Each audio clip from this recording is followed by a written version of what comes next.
Assalamualaikum warahmatullahi wabarakatuh. Kami dari kelompok 3 dengan iklim panas kering.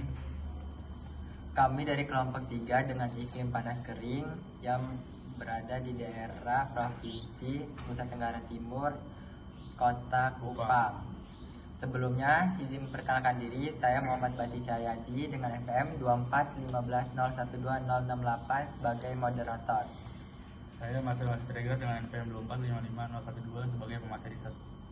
Saya Jupiter Renata dengan NPM 24150120067. Saya Ingin Wirlian Arsa Pratama dengan NPM 245512004 dengan pemateri 3. Saya Nanda Putra Pratama dengan NPM 24150120038. Dan saya Yudi Sudira Prayoga dengan NPM 241512066 sebagai editor.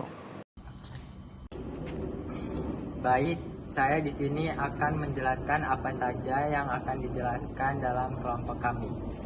Dengan judul analisis iklim panas kering. Yang pertama itu di daerah Provinsi Nusa Tenggara Timur, Kota Kupang, yang dijelaskan oleh Marcel.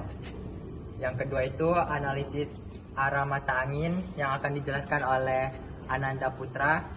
Yang ketiga itu data suhu yang akan dijelaskan oleh Jevito Renata.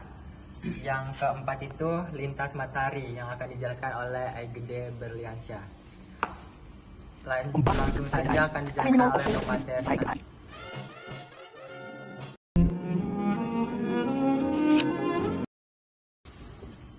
Nah, selanjutnya ada analisis lokasi, yaitu di NTT Kupang.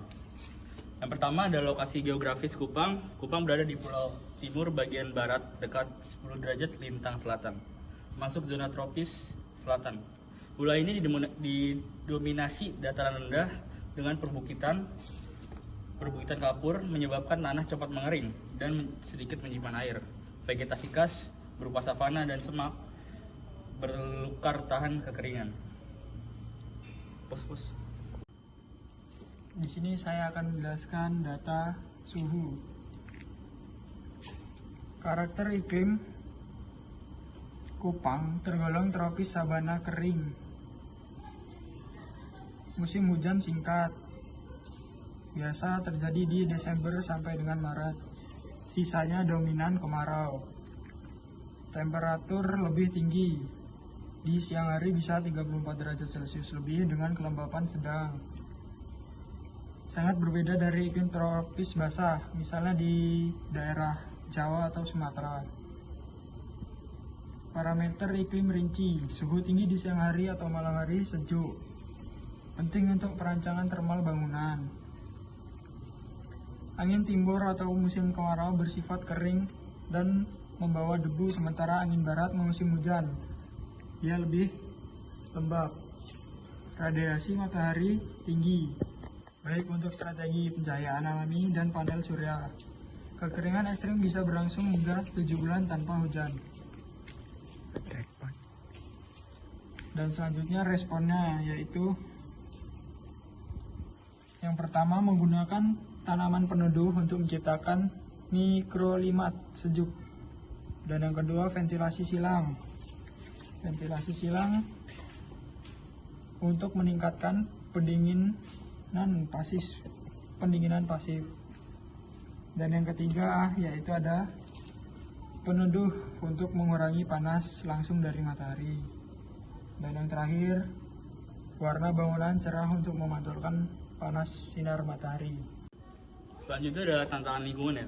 Air terbatas, perlu sistem tampungan air hujan atau daur ulang air abu-abu. Overheating sering terjadi jika bangunan tak dirancang responsif, perlu ventilasi alami. Vegetasi minim menyebabkan efek urban heat island dan erosi tanah. Nah, respon desain arsitektur, ventilasi silang sangat penting. Atur bukaan di sisi berseberangan agar udara bisa mengalir, seperti sini ya. Angin dari selatan yang masuk ke ventilasi. Nah, selanjutnya gunakan material lokal seperti batu kapur, bata, atau bambu yang mempunyai kapasitas termal baik. Warna terang di dinding luar membantu memantulkan panas. Selanjutnya ada landscape dan adaptasi lingkungan.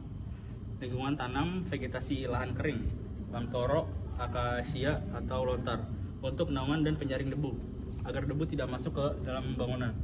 Nah, terus adanya kolam air dangkal atau elemen reflektif untuk mendinginkan udara sekitar karena kita berada di iklim panas kering. Selanjutnya ada gunakan rainwater harvesting dan biopori dan juga ventilasi tinggi atau clerestory untuk menangkap angin dan cahaya alami. Saya akan menjelaskan analisis arah angin. Arah angin utama penting untuk orientasi bangunan dan bukaan. Kecepatan angin yang tinggi bisa menjadi potensi untuk ventilasi alami. Juga bisa jadi beban struktural. Angin bisa membawa partikel debu di dalam iklim kering atau kelembapan di iklim lembab. Jadi arah angin ini kan dari utara ke selatan. Jadi bukaan bangunan ini dari arah utara selatan. Oke, jadi responnya arahkan bukaan utama menghadap angin dominan untuk ventilasi alami yang tadi saya sebutkan. Vegetasi untuk mengontrol angin berlebihan. Penempatan jendela, kisi-kisi, dan ventilasi bisa disesuaikan untuk mengontrol aliran udara. Baik, selanjutnya ada analisis matahari, orientasi bangunan dan sirkulasi menghadap ke timur. Ideal untuk menerima cahaya pagi dan hangat. Minim bukaan barat mencegah panas sore masuk ke dalam bangunan. Zonasi ruang berdasarkan waktu pakaian, aktivitas utara atau selatan, sirkulasi udara alami, posisi jendela dan ventilasi mengikuti arah angin dominan dari timur atau selatan. Baik, analisis matahari terbit dari timur sehingga pagi hari sekitar pukul 6-10 adalah waktu utama bangunan menerima cahaya matahari. Intensitas matahari di pagi hari relatif lembut dan tidak terlalu panas, cocok untuk aktivitas pagi hari. Setelah pukul 12, sisi timur mulai teduh karena matahari bergeser ke barat. Baik, di sini ada respon. Mana responnya, Bart? Baik, selanjutnya ada respon lintasan matahari. Pencahayaan alami bangunan yang menghadap ke timur akan mendapatkan paparan cahaya yang lembut dan membuat ruangan lebih terang tanpa terlalu panas. Potensi energi terbaurkan energi surya sangat cocok karena radiasi tinggi dan langit cerah sebagai besaran tahun. Angin terbatas namun tetap bisa dimanfaatkan untuk sirkulasi pasif. Desain diusahakan minim energi aktif seperti AC dan lampu siang hari.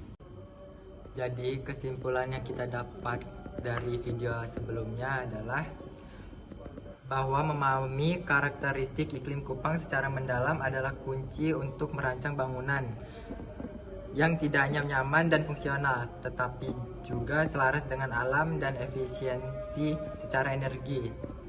Pendekatan arsitektur tropis kering bukan sekedar menjawab tantangan iklim, melainkan juga membuka ruang kreatif untuk menghasilkan desain yang unik, kontekstual, dan berkelanjutan. Baik, semoga paparan ini bisa menjadi inspirasi dalam merancang arsitektur yang adaptif, tangguh, dan tetap estetis di tengah kondisi lingkungan yang ekstrim. Saya sebagai moderator ingin meminta maaf kalau ada salah kata. Kami akhiri. Wassalamualaikum warahmatullahi wabarakatuh. Om Santi.